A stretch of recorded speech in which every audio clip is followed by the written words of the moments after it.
Donc ma rencontre avec l'art s'est faite d'abord par la lecture. J'ai cherché à emmagasiner des points de vue, des regards sur le monde, des raisonnements un peu différents, qui m'a permis un peu de commencer à me repositionner, à repositionner mon point de vue sur ma façon de gérer ma vie. Et la rencontre avec un ancien ami qui touchait un peu à l'art, qui m'a un peu initié, qui m'a donné le courage de me dire voilà, je peux faire de l'art sans vouloir pour autant accéder à une reconnaissance, juste le plaisir de la création. Du coup, j'ai fait un peu enfin, je veux dire de sculpture entre guillemets, parce que c'était pas réellement de la sculpture, c'était aller chercher les racines et utiliser des formes qui étaient déjà dans les racines, faire des assemblages, utiliser des plumes, de la peinture, pour créer un peu des personnages un peu comme dans des arts premiers. Ce qui aussi m'a permis de me libérer, déjà au niveau créatif, mais de m'éloigner tout doucement de la manière de fonctionner de tous ce groupe qui était encore dans le milieu de la drogue. Tout doucement, ça m'a permis de me décoller, de me retrouver, quoi. Ça me forçait à aller me balader dans la nature, aller, aller me perdre dans, dans les sous-bois, à passer de longues après-midi isolé, tout seul, avec le chant du vent, des oiseaux, voir me poser dans l'herbe, déjeuner tranquillement, j'ai récupéré bien sûr ce qu'il me fallait, les formes qui parlaient à mon œil. Et de là, je pense qu'on arrive tout doucement à la photographie, c'est-à-dire la manière de regarder les choses, parce que en faisant ces balades, ma manière de regarder les choses ont évolué.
rencontres avec des oiseaux, des renards, des chevreuils, on peut commencer à me donner l'idée de mettre ça sur photo pour garder ces moments privilégiés qu'on peut avoir. Et de pouvoir, dans un premier temps, pouvoir les montrer.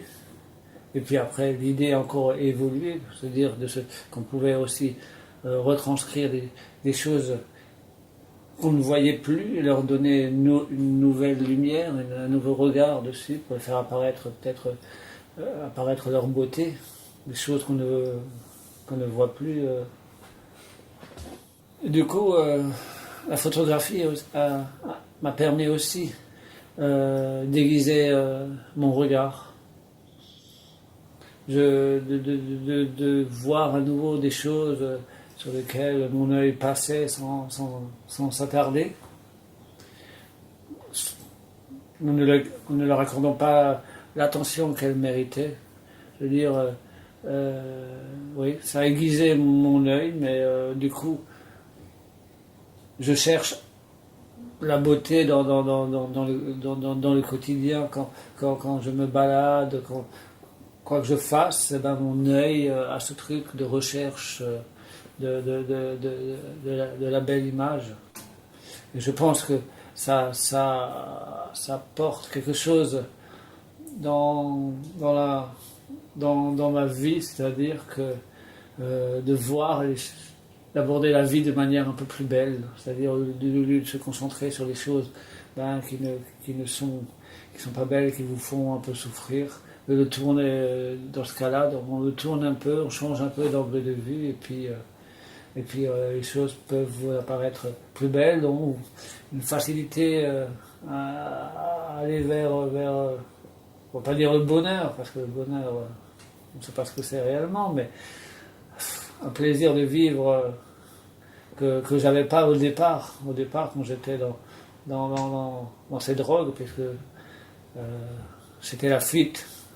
Et là, en l'occurrence, c'est plutôt de revenir dans le réel, et de voir le réel, de le regarder bien dans les yeux, mais d'y voir la beauté aussi qui s'y trouve. Je pense que oui, l'art est quelque chose qui peut vous accompagner toute votre vie et qui peut vous aider à mieux vivre, à mieux vivre les choses, quoi. Et pour moi, ça a été, je pense, ma planche de salut, et puis ce qui m'a permis de me reconstruire, et ce qui me donne envie de continuer à avancer. Il faut avoir des choses, d'échanger avec l'autre, et l'art c'est ça, c'est des échanges, c'est des idées, c'est des couleurs, c'est des formes, des concepts, et qui sont toujours en continuelle évolution.